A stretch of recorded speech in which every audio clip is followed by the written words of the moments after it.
buenas noches, amigos y hermanos que se conectan a esta hora. Bienvenidos todos.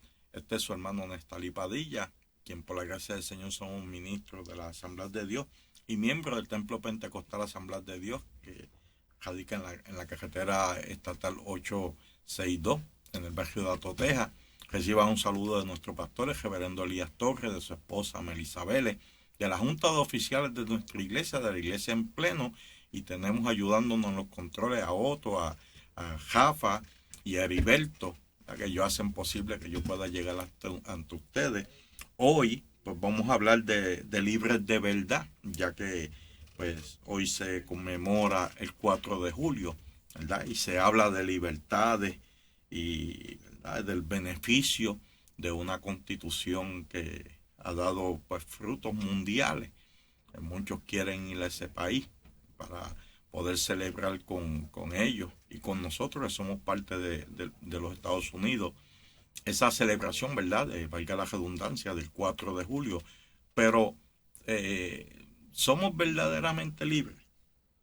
Por eso el tema de hoy, que entiendo que está a tono con la festividad, lo llamé libres de verdad.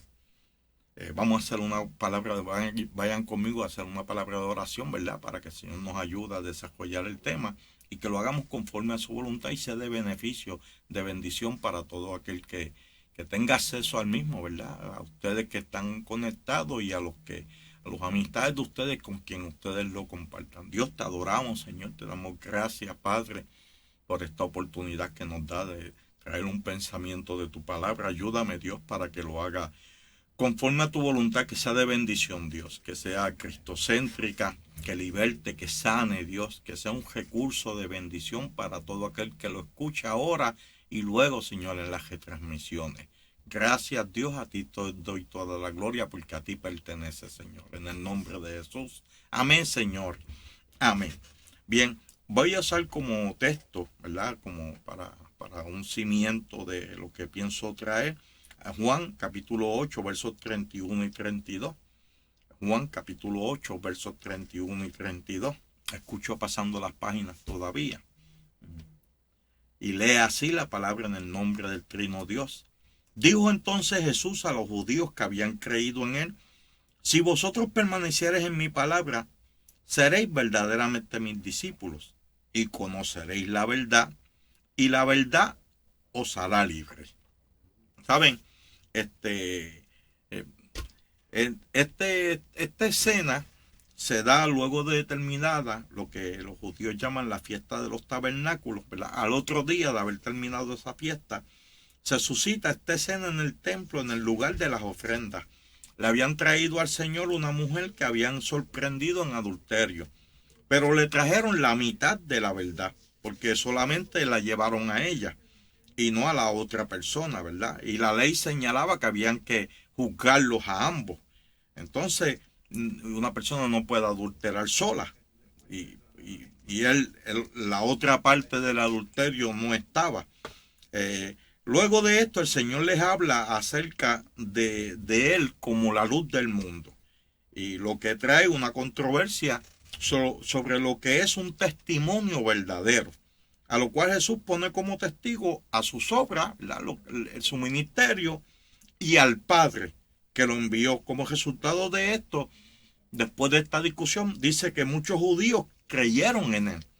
Y el Señor les declara lo que leímos al principio, ¿verdad? Que a su vez levanta entonces otra controversia, en la que antes de entrar pues tenemos que ver la audiencia que protagoniza ese evento. Judíos que habían creído en él. Entonces, judíos representan religiosos apegados a las tradiciones. En Mateo 15 hay un señalamiento de parte de los fariseos al Señor, hablando de esto de tradiciones, ¿verdad? Y le decían que lo acusaban de que sus discípulos comían sin lavarse las manos, y para ellos esa era una afrenta grande. Entonces el Señor, ¿verdad?, ellos decían que eso violaba la tradición, y el Señor les riposta con lo que ellos estaban haciendo, ¿verdad?, para recibir ofrendas, ¿verdad? Ustedes acusan a mis discípulos de que ellos comen con las manos sucias, pero ustedes desvían las ofrendas con lo que ustedes puedan ayudar a sus padres las desvían para beneficio propio. Entonces, quebrando el mandamiento de honrar a padre y a madre. Entonces, es verdad, el Señor les cita a ellos ahí, en Mateo 10, 15, 18, les cita a ellos, Isaías 29, 13, que dice, este pueblo de labios me honra, mas su corazón está lejos de mí, pues en vano me honran, enseñando como doctrina mandamientos de hombre. Entonces, esos son los dogmas, ¿verdad? Los mandamientos de hombre. Eso es una interpretación que se le da acomodaticia a lo que leo de la Biblia. Como hay un refrán que dice que cada cual arrima la sardina a su brasa. Entonces, esto no es diferente a los tiempos en que estamos viviendo. Ya escucharon el refrán que traje. Porque lo cultural tiene una influencia poderosa en nuestra manera de servirle a Dios. La iglesia pentecostal se nutre de personas bien arraigadas por mucho tiempo a tradiciones bien influyentes en sus vidas. ¿Verdad? En Puerto Rico el catolicismo, el santerismo, el espiritismo. ¿Verdad? Ahora en los últimos tiempos se ha colado bien fuerte el hinduismo, el budismo, ¿verdad? Y los derivados que tienen, porque tienen facsímiles razonables también, el yoga, Hare Krishna, etcétera. Entonces a veces vemos creyentes, ¿verdad? Que dicen, le echan buenas vibras a uno. El Señor reprende el diablo. Y lo vemos mucho en televisión y eso. Personas que profesan ser cristianos y adoran al Señor y todo, pero también de vez en cuando es como un sincretismo y sin darse cuenta, porque a veces es la falta de educación cristiana que los lleva a hacer esas cosas. No son desintoxicados del todo, ¿verdad? Y a falta de información bíblica, pues la que se tiene secular sustituye. Y a veces vemos cristianos espiritistas. Aleluya. Entonces, y eso crea vicios de carácter. Es bien difícil trabajar así, pero hay que hacerlo. Entonces se le da mucha preponderancia, ¿verdad? En muchas ocasiones a veces, cuando uno no es trabajado como antes eran espiritistas, ahora son pentecostales espiritistas y se le da mucha preponderancia a la profecía esta esotérica, porque yo creo en la profecía y he visto la profecía, pero la profecía se tiene que ceñir a la palabra. Ninguna profecía puede ir por encima a la doctrina bíblica, y el apóstol Pablo le habla bien, ¿verdad? Es contundente en cuanto a esto a los Gálatas. Le dice, bueno, si alguien viene con un mensaje, aunque sea un ángel, les dice, que no trae esta doctrina, si yo o hasta un ángel, mira al extremo en que va, sea anatema, le dice, maldito sea. No pueden recibirlo. Porque el apóstol Pedro dice que la palabra profética más segura es las escrituras. Así que sí, se dan manifestaciones espirituales, ¿verdad? Dones y hay profecía y hay sanidades, pero todo tiene que estar dentro del marco bíblico, que es lo que el Espíritu Santo usa al trabajar con la iglesia, que Él es el jefe, el que nos guía, ¿verdad? Nuestro maestro, nuestro guía, nuestro líder. El líder de la iglesia es el Espíritu Santo de Dios, que usa para trabajar con nosotros la palabra. Entonces, por eso el apóstol en Romanos 12 hace una exhortación y dice, no os conforméis a este siglo. O sea, tenemos una formación mundana del mundo, secular. Entonces no nos podemos acomodar a esa formación. No nos podemos conformar, dice en Romanos capítulo 12, verso 1 y 2, dice, no conforméis. Entonces dice, por las misericordias de Dios, pues, por favor, mire qué petición más del alma, con emoción que lo dice, no, por favor, no lo hagan. no conforme a este siglo, sino renovado por medio del entendimiento, ¿verdad? Para que comprobéis.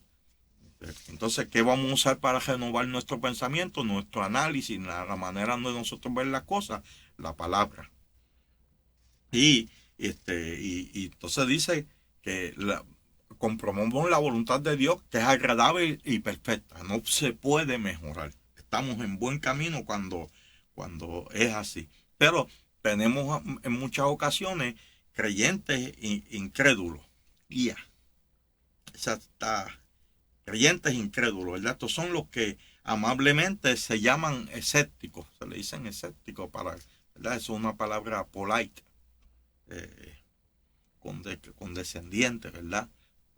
Escéptico. De hecho, hace poco hablé con una persona que tiene un grado doctoral y es pentecostal, ¿verdad? Y entonces es maestro en una universidad evangélica y no cree, ¿verdad? Que todavía Dios bautiza con el Espíritu Santo. No creen eso. Tampoco, ¿verdad? Hay algunos que no creen en sanidades divinas ni en prodigios, ¿verdad?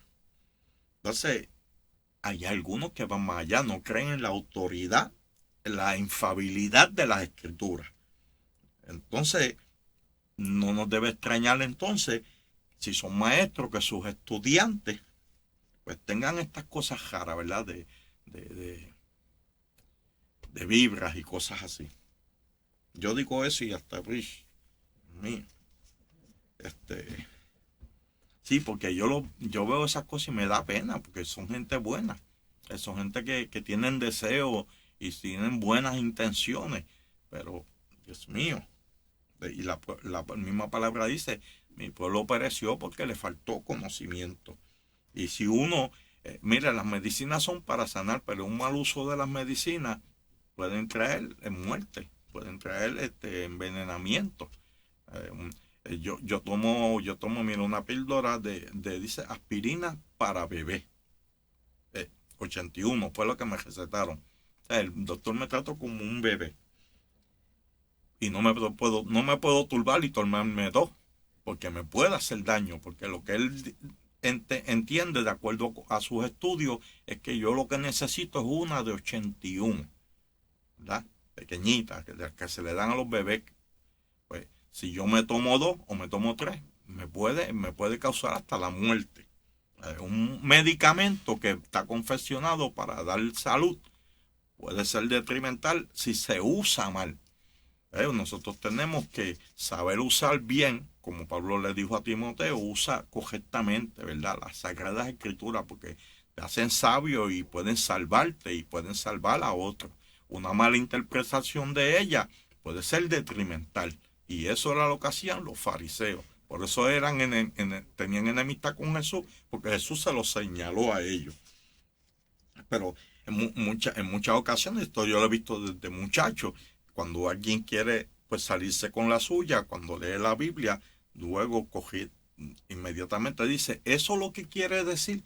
Y en muchas ocasiones uno nota que dicen que lo que quiere decir no es lo que dice, sino otra cosa.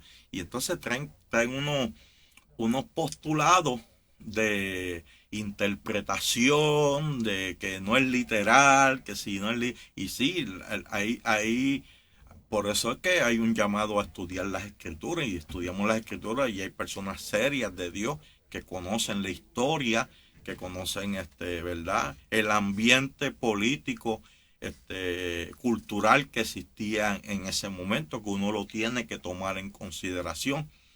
Pero si al final de la interpretación no coincide con unos postulados que están claros, ¿verdad? Como los de no matar, como los de no robar, como los de no mentir, ¿verdad? Como los de no airarse. Si choca con esos postulados que son sencillos, eso no hay que tener ser teólogo para entenderlo. Pero uno debe de levantar una alarma, ¿verdad? Y decir, espérate, esto no, si lo difícil no me encaja con lo fácil, la Biblia nos dice juzgar a los espíritus si son de Dios o no son de Dios. Entonces, tenemos una responsabilidad con nuestra relación con el Señor. Y todo lo que nosotros nos dé una voz del alma, y tenemos el Espíritu Santo que nos redarguye, y si sentimos esa inquietud, no es pecado uno indagar y uno buscar segundas opiniones, porque hasta en lo secular se hace, cuando le dan un diagnóstico a uno, que es lo que a veces se recomienda, mira, búscate una segunda opinión. Amén. Y si lo hacemos con el cuerpo, debemos hacerlo con el alma, porque el alma es para la eternidad. El cuerpo se va a morir como quiera. Aleluya. Entonces, ¿cómo, ¿cómo se desarrolla esto? Con relación. Tenemos el Espíritu Santo morando en nosotros, y nosotros en la relación con el Espíritu Santo, Jesús dijo, los va a llevar a toda verdad y a toda justicia. Y como leímos el texto, ¿verdad? Y la verdad os hará libre. En los Estados Unidos hoy celebran el 4 de julio y bombos y petardos y fuegos artificiales y celebran la libertad. Pero nosotros sabemos que muchos de ellos están confinados. Y confinado no necesariamente es uno que está en la cárcel. Hay veces que el que está preso, hay muchos de ellos que son más libres que los que están, a veces que poseen puestos grandes en el gobierno y en la sociedad, y son más confinados, son más presos que muchos de los que están en nuestras instituciones carcelarias. Hay veces que puede haber un guardia penal más confinado que el mismo confinado. Así son las cosas, como decía, cosas veredes, como dice en el Quijote. Entonces, sin relación sobrenatural, pues no puede haber entendimiento sobrenatural. Tiene que uno relacionarse con el Espíritu Santo para entender bien, ¿verdad? Y apropiarse de lo sobrenatural. Entonces, un ejemplo de esto, en el tiempo de Jesús, cuando lo encontramos con Nicodemo, que Nicodemo era un doctor en la ley, un fariseo, un experto, un teólogo, y tiene un encuentro con el Señor. No sabemos, bueno, a ciencia cierta, si fue por curiosidad. Yo entiendo que tenía un vacío en su corazón porque tenía letra, tenía la ley, pero no tenía relación con ella. O sea, la ley tenía una peculiaridad. La Biblia dice que la ley es espiritual, porque la ley te muestra el sentir de Dios, pero ese conocimiento de la ley no cambiaba el corazón de uno, no cambiaba lo que uno era, no lo cambiaba. Uno sabía lo que la voluntad de Dios, pero la incumplía porque no era suficiente, no gobernaba al hombre, y el hombre le incumplía. Entonces Dios con la ley crea unos sacrificios para resolver la desobediencia a la ley que siempre iba a surgir por las personas en particular y también por el pueblo en conjunto, y se crean los sacrificios, porque sin derramamiento de sangre, dice la Biblia, no se hace remisión de pecado. Y una vez al año, pues se hacían estas ceremonias de que se mataba una oveja o un cordero, para remediar la falta de cumplimiento de la ley que tenía el pueblo a través del año. Y el sacerdote primero hacía un sacrificio por sí mismo, porque para poder ir al lugar santísimo y hacer un sacrificio por el pueblo, primero él tenía que hacer uno propio, porque en su condición de pecado no podía llegar al lugar santísimo. Esta es la seriedad del asunto. Esto es una cuestión de vida o de muerte. Con esto no nos podemos dar el lujo de equivocarnos. Pues mire, él hacía el sacrificio por sí, hacía una ceremonia, entraba y hacía un sacrificio por el pueblo. Tenía que hacerlo, porque había conocimiento de la ley, pero aún el mismo líder espiritual, el sumo sacerdote, tenía que hacer sacrificio por él, porque con todo y el conocimiento que tenía, él incumplía la ley, ¿verdad? Y eso no lo hacía apto para ejecutar el sacrificio en el lugar santísimo. Entonces, eso nos lleva a Cristo. Cristo es el último, ¿verdad?, el que concluye esos rituales. exponiendo su vida a él mismo. Él ejerce como rey, él ejerce como profeta, él ejerce como sumo sacerdote y ejerce como víctima. Él es la víctima, ¿verdad? Y entonces cumple con todos esos ministerios. Y al ser la víctima perfecta, entonces paga el precio para que nosotros, de nuestra culpa, de nuestro pecado, Él muere en nuestro lugar. La paga del pecado es muerte, pues Él muere en nuestro lugar. Pero también paga el precio de hacernos hijos de Dios. Como ya he dicho en otras ocasiones, se firma un acta de nacimiento nueva en el Calvario. Entonces nosotros pasamos a ser legalmente, por medio del sacrificio de Cristo, hijos de Dios. Pero hay otra cosa que Él paga ahí, y es que hace posible que el Santo Espíritu suyo entre a morar en nosotros.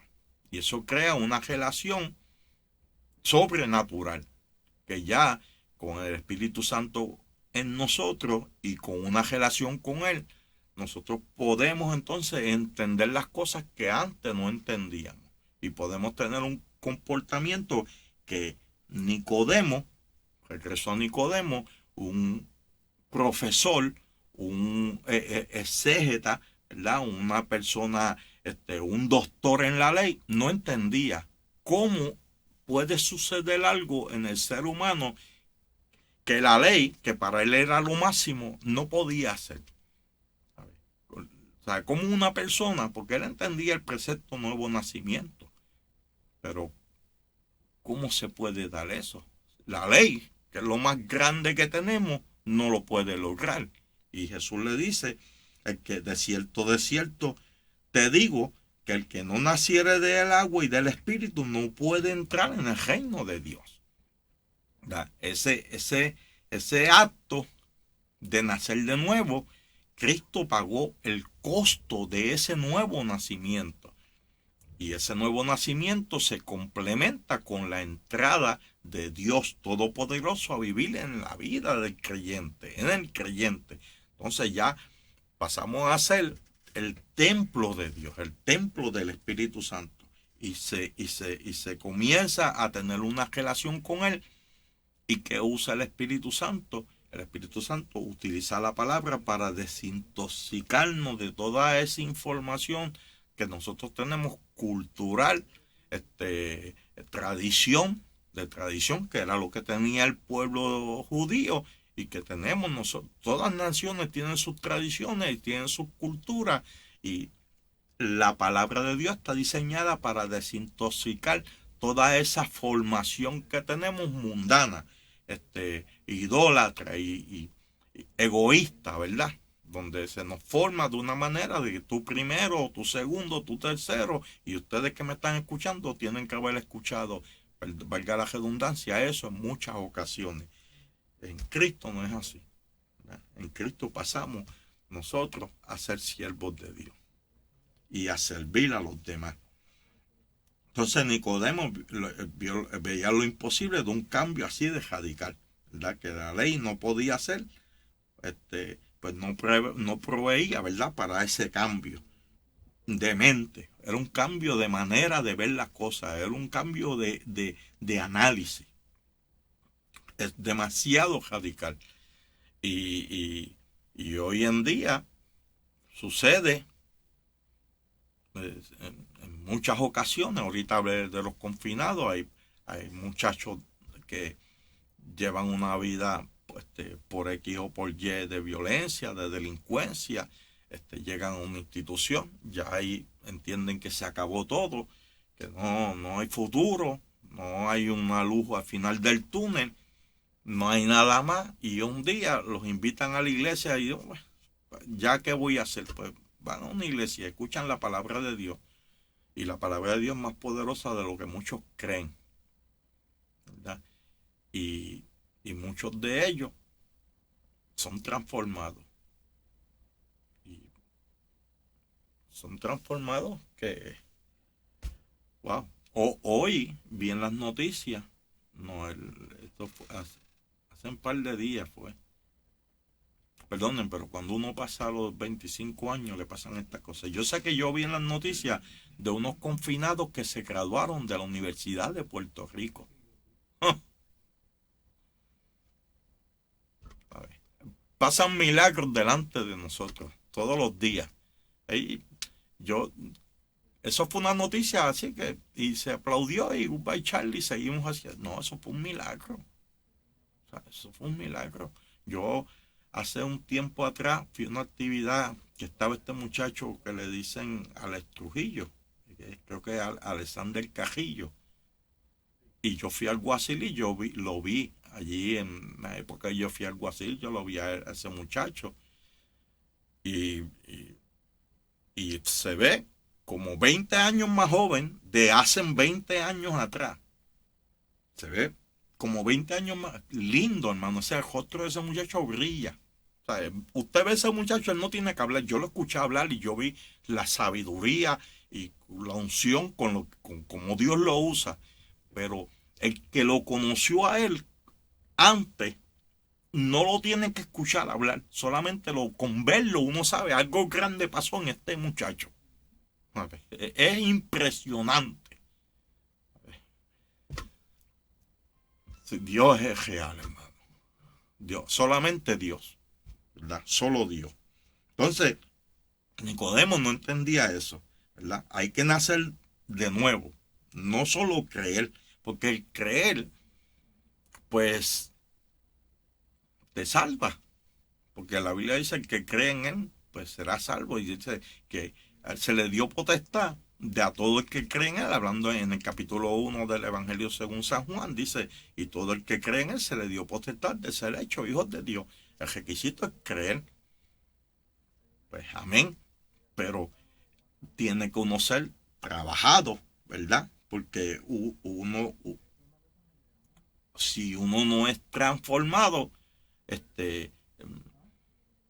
va a ser un creyente con muchos escollos en su vida. Va a ser un creyente con vicios de carácter. Entonces, por eso tiene que uno ser trabajado. Nosotros lo llamamos discipulado, y a eso fue que el Señor le dijo a sus discípulos, dijo, ir por todo el mundo y hacer discípulos, ¿verdad? No creyentes, discípulos, más allá de creyentes. Creíste, conviértete en un discípulo, porque eso va a traerte una cercanía al Señor, un entendimiento de Dios, donde vas a ser eficaz en tu vida, como vas a ser mejor padre, vas a ser mejor hijo, mejor hermano, mejor ciudadano, y no hay límite, porque no es que esto es un discipulado de 3 meses, de 1 año, es un discipulado de una vida. Amén, aleluya. Hay que nacer de nuevo, no solo creer, ¿verdad? ¿Cómo se hace esto? Pues en Hechos 3:19 dice, así que arrepentíos y convertíos para que sean borrados vuestros pecados. Entonces, para uno arrepentirse, uno tiene que llegar a una conclusión de que uno está mal. Obligado, ¿verdad? La palabra de Dios, en una manera analógica, la traen a veces como un espejo. Dice, mirándonos cara a cara, ¿verdad? Como un espejo. Entonces, en la palabra de Dios se nos muestra nuestra condición de pecado, nuestra condición de muerte. Y se nos exhorta, se nos llama, ¿verdad? Se nos hace hincapié en cambiar, ¿verdad? Cuando nosotros vemos nuestra condición, el resultado debe de ser que nos duela y que haya un arrepentimiento. Y entonces eso facilita el convertirse uno. Pero el convertirse es un proceso. ¿Sabe? El convertirse, vaya, sí, uno pasa a ser hijo de Dios, uno pasa a ser inmortal, el Espíritu Santo entra a morar en uno, pero el convertirse es un proceso de vida, es un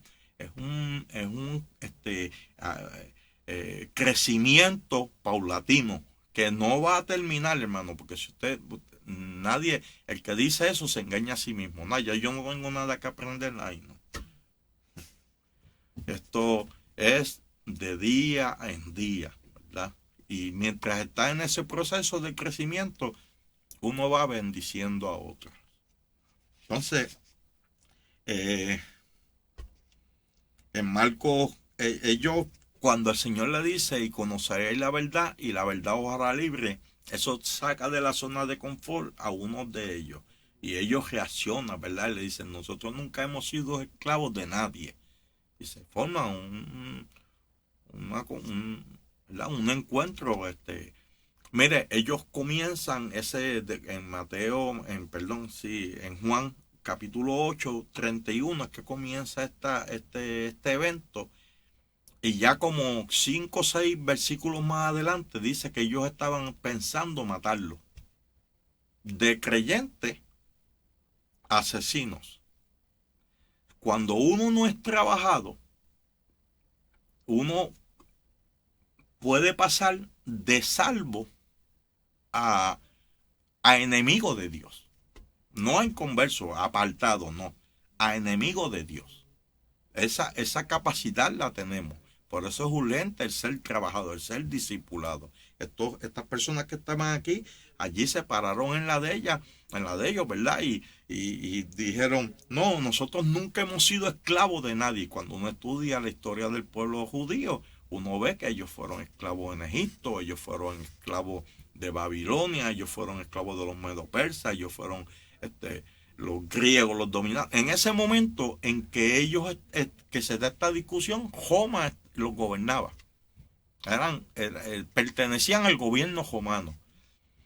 Puede ser que nosotros neguemos unas realidades que nos afectan. Y para poder ser trabajadas nuestras condiciones, las que sean, los defectos que tenemos, primero tenemos que reconocerlo, ¿verdad? Y eso se llama humildad. Y es verdad, yo estoy fallando en esto. Y uno se lo presenta al Señor. Y yo tengo amigos que son psicólogos, que esa es una de las premisas que se tienen que dar primero para ellos poder trabajar con personas con vicios de carácter. Personas que tienen problemas de drogadicción, que tienen problemas de alcoholismo, ¿verdad? Vicios de carácter. El punto de partida es que tengo que reconocer que tengo el problema y entonces se puede trabajar. Ellos aquí, no, yo no tengo problema y se enojaron con el Señor. Bueno, y después concluyeron, trataron hasta de matarlo. Querían, de hecho, más adelante lo asesinaron, ¿verdad? Entonces, el libro de Juan, fíjese, hablando de eso, de libertad, la verdad liberta. El libro de Juan contiene 25 de cierto os digo, ¿verdad? Es el evangelio que más enfatiza en la verdad. Entonces, si nosotros esos 25 los sumamos a un desierto, ¿verdad? A un cierto, y tiene un ciertamente, 6 verdaderamente, 19 verdaderos y 26 verdad, suman un total de 78. En todos en los 21 capítulos tienen 78, cuando uno lo suma todo. Así que hace mucho énfasis en eso. Y este libro de Juan es un libro que es escrito para el hombre espiritual, para la iglesia. Así que no todos los discípulos son verdaderos. Cuando se hace tanto hincapié en esto, no todos los discípulos son verdaderos. Y el llamado, ¿verdad?, es hacer de verdad. El Señor, en una discusión que tuvo en el capítulo 4 del libro de Juan, fue con una samaritana y le decía que el Padre está buscando verdaderos adoradores. Eso implica que puede haber personas que no adoran de verdad, que parece que sí, pero no, Dios sabe, ¿verdad? Porque tampoco nosotros debemos entrar en sí quién adora de verdad y quién no. Nosotros debemos de procurar nosotros adorar de verdad y no engañarnos nosotros mismos, porque nosotros no podemos controlar a los demás. Sí podemos enseñar estas cosas que suceden, ¿verdad? Y que uno, mira, está alerta porque esto te puede suceder y esto sucede, ¿verdad? Pero uno no puede entrar en quién adora de verdad, quién no. Sí, hay señas que se dan, como dijo ahorita. Hay personas que nosotros vemos en la iglesia diciendo, no, que te envío buenas vibras. Ya sabemos que eso es un lenguaje equivocado y peligroso. Entonces sí, hay que decirle, enseñarle, ¿verdad? Con amor. Tampoco, porque uno no resuelve lastimando a la persona, ¿verdad? Diciéndole ignorante ni nada de eso. Entonces, uno es peor que el que dice que envía buenas vibras, porque el evangelio es amor, y es para amar, y se hace en amor. Y si uno puede corregirle en amor, mejor cállese la boca y dedíquese a otra cosa.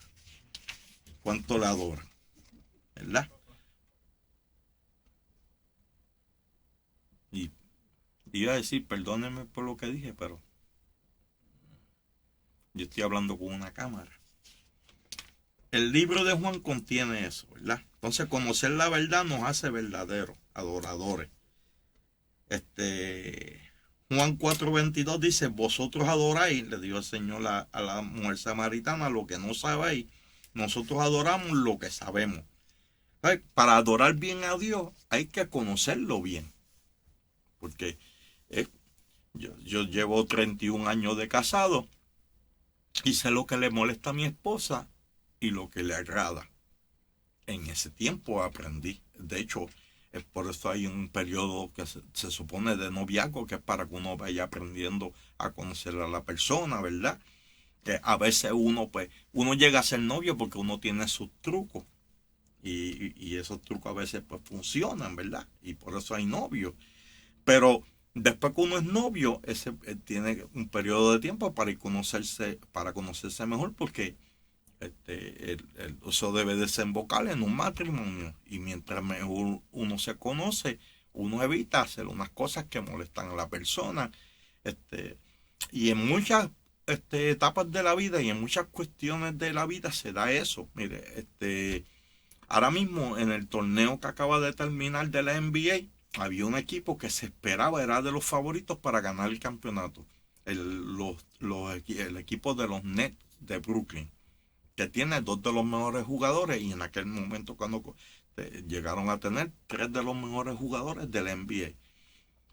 Boston los elimina en 4 juegos. Cuando uno analiza ese equipo, aunque tenía estas 3 estrellas, ellos no llegaron a jugar mucho entre sí. Y una de las cosas que uno necesita en el deporte es acoplamiento, ¿verdad?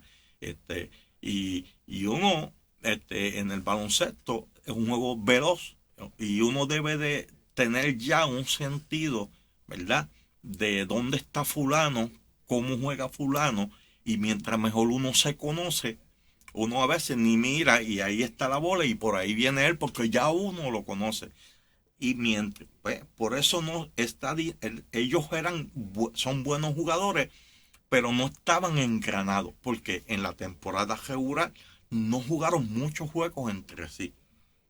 Eso, un ejemplo, para que vayan entendiendo, ¿verdad? En todos los aspectos de la vida, el conocer se supone que trae mejores relaciones, ¿verdad? Y con Dios no es distinto. Usted quiere agradar al Señor, debe de cada día buscar conocerlo mejor. ¿Y cómo lo conocemos? En la palabra. La palabra nos permite, no, es ávida para conocer mejor a Dios. Y mejor y mejor. Nunca lo vamos a conocer completamente. Pero mientras más lo conocemos, mejor somos. Pero no solamente a Dios. En la Biblia nos aprendemos a conocer nosotros. Y mientras mejor nos conocemos, más eficaces podemos ser para evitar, ¿verdad? Hacer cosas que no nos convienen. El apóstol Pablo le escribió a Timoteo y le dijo, cuídate de ti mismo. Pero ¿cómo yo me puedo cuidar de mí? Pues tengo que conocer bien mis debilidades y mis fortalezas. A dónde puedo ir, a dónde no puedo ir, ¿verdad? Y así por el estilo. Además de eso, en la Biblia, además de conocerme yo, conozco el ser humano. y conozco a los demás bien. Y por último, conozco al enemigo. La Biblia dice, no ignoráis las maquinaciones del enemigo, pero ¿cómo yo puedo conocer las maquinaciones del enemigo? En la Biblia se me enseña cómo él opera, cuáles son sus trucos, ¿verdad? Y cosas de que yo esté preparado para tener una mejor defensa y esté preparado para defender mejor los míos, mis hijos, mis amigos, los hermanos de la iglesia, y uno poder, como en la Biblia hay un momento dado que Dios llama a ser vallado, que esto es a crear un campo de fuerza protector hacia los demás. Y dice, busqué quien hiciera vallado y no lo hallé. Que hoy en día, si Dios busca quien haga vallado, nosotros podamos decirle, heme aquí, yo voy a cuidar, ¿verdad? Pablo le dijo a Timoteo, cuida de la doctrina. Cuida de la doctrina, ¿por qué? Porque con la doctrina vas a salvar a muchos. El pastor, es llamado a cuidar a las ovejas. Y nosotros dentro de la iglesia, nosotros tenemos un pastor, Elías Torres, que nos cuida, que nos da el pan del cielo y eso, pero nosotros a la misma vez somos ayudantes de él para cuidar a otros. Y es un llamado. Nosotros no podemos, el evangelio no es yo. Y después que yo me salve, o sea, había un refrán cuando yo era muchacho que decía, comió Puerto Rico. Eso, ¿sabe? Así somos. Así somos. Esa es nuestra naturaleza. En Cristo esa naturaleza tiene que cambiar. Y ya no es yo, no, nosotros tenemos que cuidar de nosotros y cuidar de los demás. Y mientras más Cristo se forma en nosotros, más eso se da. Y se da y deseamos hacerlo. O sea, que no es... Al principio uno va a hacer cosas en el Señor porque uno es obediente. Y uno aprende la palabra y uno dice, no, yo quiero ser obediente porque me conviene ser obediente. Pero mientras más se forma la palabra en uno, deja de ser más por obediencia y pasa a ser por naturaleza. ¿Ves? Porque somos libres. ¿Ves? Y es nuestra manera de ser. ¿Sabes?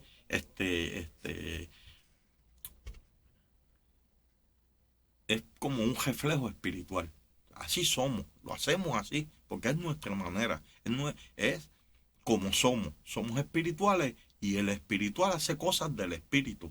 Y es benigno para con los demás. ¿Verdad? A veces no es ni uno lo planifica, simplemente uno hace el bien porque es del bien. Y es lindo cuando no es que usted lo hace porque usted va a obedecer. Si lo va a hacer porque va a obedecer, amén, qué lindo. Pero que un día, mientras más usted conoce a Dios, un día ya ni piensa que es que obedece, sino que obedece porque su naturaleza es obedecer. Ya es que es así, ya que usted es obediente. Como, ¿ve? Usted es puertorriqueño, come ajo con gandules, come pasteles. Bueno, ya eso no es ni así, porque ahora mis hijos no comen ajo con gandules ni pasteles. Y mis nietos yo creo que ¿ves? Porque eso es cultural. Pero ustedes me entendieron, ¿verdad? Conocer la verdad nos hace verdaderos adoradores. Mientras más la conocemos, mejores adoradores somos. Y la adoración es un beneficio que Dios nos da. La adoración nos bendice. La adoración nos liberta. La adoración nos sana. Y también, cuando uno sabe eso, pues uno adora. Pero qué lindo es cuando uno adora porque Él se lo merece. Porque sale de nuestro corazón. Wow. Y tenemos que adorarle porque es parte de nuestra... Es como respirar, ¿verdad? Nosotros no planificamos respirar, no medimos, tengo que respirar tantas respiraciones por segundo. Simplemente respiramos. Nosotros respiramos, nos tragamos la saliva sin pensarlo. Abrimos los ojos y miramos por la mañana sin pensarlo. No decimos, pues déjame abrir. O sea, hay muchas cosas que nosotros hacemos porque es como escuchamos. Nosotros no, claro, a veces uno sube el volumen y eso, ¿Ve? Yo ahora mismo me estoy escuchando. Estoy hablando y me estoy escuchando. Porque es la naturaleza. Mis oídos están bien. Y es. La adoración va a llegar el momento. Mientras más relación usted tiene con Dios, va a llegar un momento que usted es un adorador. Que, que, que puede ser cantando, que puede ser eh, hablando, pero a veces es haciendo. ¿Ve? Usted es un adorador que ama, un adorador que eso es adorar. Amar a otro es adorar a Dios. Mm, sí. Y a veces, mientras más difícil es amarlo, más poderosa es la adoración. Porque hay gente que tú dices, no, hay gente que son fáciles de amar. ¿Sabes? Hay gente que, yo conozco gente que no los ama a ellos, no ama a los conejitos de Pascua, no ama a los pollitos. ¿Sabes? Hay gente que uno, pero hay gente que son difíciles de amar. ¿Sabes? Que uno, uf. Pero mientras más relación usted tiene con el Espíritu Santo, más Cristo se va formando en usted y usted a veces no se esfuerza por amarlo, usted lo ama. Y hay veces que uno ama así y uno ni, ni dice, ¿verdad? Ni analiza, oye, pero yo estoy amando a él. Simplemente uno lo ama. A veces sí que el Espíritu Santo detiene a uno y le da check, check, check, ¿verdad? Amas a fulano, wow, ¿verdad? Wow, tú eres grande. Aleluya. Gloria a Dios. Tenemos que conocer bien a Dios para poder agradarle. Y esto solamente se consigue en la oración, en el ayuno, pasando tiempo íntimo con Él. Los otros días Isnael hablaba, el reverendo Isnael Bellón hablaba de su experiencia, ¿verdad? Y yo me reflejaba con él porque a mí me pasa eso. Uno se pasa hablando casi todo el día con el Señor, guiando en el supermercado donde uno va, se pasa hablando. Pero hay otra oración que es más íntima, ¿verdad? Que es como, wow, que ahí hay quebrantamiento, que es más profunda. Eh, en esos momentos, a mí me pasa mucho que luego de momentos así, me voy a escribir estas cosas que después les hablo a ustedes. eh, Porque pues, uno llega a una dimensión espiritual que es poderosa, ¿verdad? Se siente bien, hermano, es rico, es delicioso. Pues solto, hermano. Lo, Motívese, hágalo, hermano, hágalo. Es salud, es salud, es salud. Aleluya. Y hay veces que siempre van a llegar crisis bien grandes a la vida de nosotros. ¿Sabe? Cuando llegue ese momento de la crisis bien grande, porque va a llegar, mírela como una oportunidad de llegar a un lugar sobrenatural. La crisis, mientras más terrible es, más propensa es a llevarlo a un lugar sobrenatural, sobrenatural. ¿Sabe? Eh, que todo lo que usted aprendió se cataliza en ese momento. ¿Verdad? Porque uno lo sabe, uno lo cree, y uno tiene esos momentos, como estaba hablando ahorita, sublimes con el Señor, pero en la crisis esta que uno siente que le sacan el piso y uno comienza a caer en un vacío y uno desea que eso sea un sueño y algo horrible. Es una oportunidad para llegar a una dimensión donde es como cuando Pablo iba hacia Damasco y se encontró con Jesús. Es como Elías en la cueva, es como Moisés en el monte, es como Jesús en el desierto. ¿Sabes? Es algo sobrenatural que va a ocurrir. Es la oportunidad para que ocurra algo sobrenatural. Porque a veces que son unas heridas tan grandes que uno tiene lo que tiene un deseo uno de desaparecer. Pero si en ese momento uno dice, Dios, mira cómo me siento, porque lo primero es ser sincero, Dios, mira cómo me siento, y se me fueron las fuerzas, no puedo, aquí está, me destruyó, haz algo, me abandono en ti. Eso es una adoración poderosa. Una adoración así es la más poderosa que existe. Y eso te lleva a un lugar, Dios te lleva a una dimensión espiritual por encima de cuánto demonio existe. Y eso crea en ti, va a crear en ti un después. De ahí vas a tener un antes y un después. Y el Padre busca tales adoradores. Aleluya. No sé a quién le estoy hablando, pero a alguien Dios le está hablando. Entonces concluyo. Dios mío, yo dije, yo voy a hablar 15 minutos. Pues me mentí a mí mismo, ¿verdad? Los otros días, concluyo con esto, en el cementerio, estaba hablando en el cementerio, una muchacha del barrio partió a morar con el Señor. Y Dios me dio una palabra, la que ya yo había predicado, pero que me trajo al corazón. Y habla acerca de mirando lo que no se ve. Esto está en Primera de Corintios, en Segunda de Corintios, perdón, capítulo 5, o capítulo, déjeme buscarlo para no parafrasear, no, Segunda de Corintios.